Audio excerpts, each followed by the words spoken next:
Now in the middle of one of the most significant eras in automotive, Carl Anthony amplifies the minds and voices behind this historic transformation as the host of AutoVision News Radio. Mic check 1 2. All while coming to terms with middle age, father loss, and what it means to be successful in Detroit. There's an adage in Detroit, writes Tom Glatch on page 44 in The Art of Mopar. You can sell an old man a young man's car, but you can never sell a young man an old man's car. Glatch opens Chapter 5 with this adage in reference to the 1967 Dodge Charger 426 Hemi. At that time, baby boomers were hungry for a different type of car, evidenced by the debut of the Ford Mustang in April 1964 at the New York World's Fair. By 1966, Ford had sold its 1 millionth Mustang, with data showing that the average age of Mustang buyers was 31. Almost 30% of Mustang buyers were younger than 25, a noticeable contrast from the average age of a regular Ford car purchaser at 42. In The Art of Mopar, Glatch writes about how the 1966 Dodge Revolution advertising campaign was meant to jumpstart the brand in the public eye. As a counter to Mustang Mania and that tiger under the hood of the Pontiac GTO in the commercials, this new era for Dodge would show the brand as youthful and vibrant, not an aging and irrelevant nameplate, and a brand that had exciting and powerful cars in its lineup. Although we are admittedly fast-forwarding a bit and skipping over some other essential aspects of automotive history that warrant further study, we can see how the muscle car era in the United States resulted from the Big Three's targeting of the younger demographic. The consensus by the Big Three was that baby boomers wanted to drive, but they wanted to drive something they considered their own. Younger generations and their interest in cars and driving may elicit a different conversation in the 2020s than in the 1960s and 70s. Financial, environmental, and safety concerns are cited as reasons why younger generations are less apt to own a vehicle or delay getting their license, relying on public transit or e-bikes or e-scooters to move about. Meanwhile, other bodies of research show that younger generations are interested in cars and driving, fueled by their exposure to things like film, video games, and social media.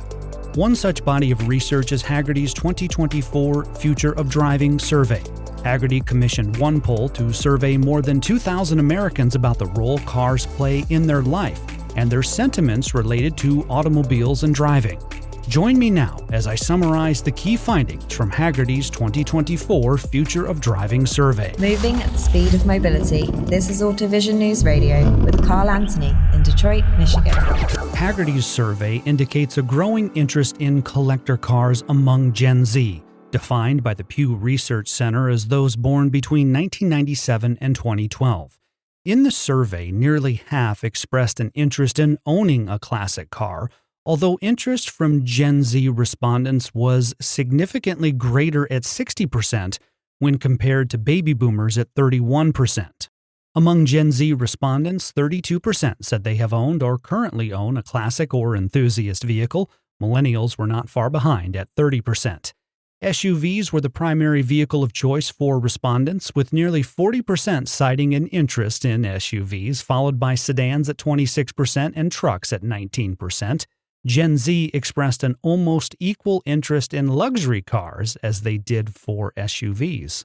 According to Hagerty demographic data, the most common car Gen Z enthusiasts inquire about for insurance coverage is a Mazda Miata. Millennials are most interested in GM trucks from 1988 to 2000. Depending on which body of research we are considering, there is likely a correlation between being able to do almost everything online and a tapering interest in driving among younger generations. In the 2020s, we experienced a cultural norm unlike any other, where a significant portion of the world worked and operated from home. And when most of what we need for our daily lives can be delivered to our doorstep or received through our Wi-Fi connection, there is perhaps less incentive to own a vehicle given the inherent costs associated with vehicle ownership. However, the inverse can also be true if we consider Hagerty's 2024 Future of Driving Survey, With our lives online comes an opportunity for cars and the love of driving to permeate our screens and capture our imaginations, and this is the case with Gen Z. Gen Z respondents cited YouTube and Instagram as the top platforms for engaging with classic car content. Movies continue to fuel our love affair with cars, be it James Bond and his Aston Martin DB5 or Memphis Reigns with Eleanor. Just as motion pictures like American Graffiti would have inspired baby boomers, younger generations have the Fast and Furious franchise or the recent reimagining of the 1996 film Twister, with 2024's Twisters to cite as origin points for their love of Ram trucks, and popular video games still continue to stoke the fires of automotive passion. Since its founding in 1984 by Frank and Louise Hagerty, the company has worked to cultivate and support car culture abroad. To date, Hagerty has invested more than $22 million to preserve automotive culture and history for current and future generations. In 2021, the company launched the Hagerty Drivers Foundation, a 501c3 nonprofit focused on building the nation's automotive archive and helping future generations access funding for automotive education. Through its partnership with the U.S. Department of the Interior and the Library of Congress, the foundation launched the National Historic Vehicle Register to record and preserve America's automotive past.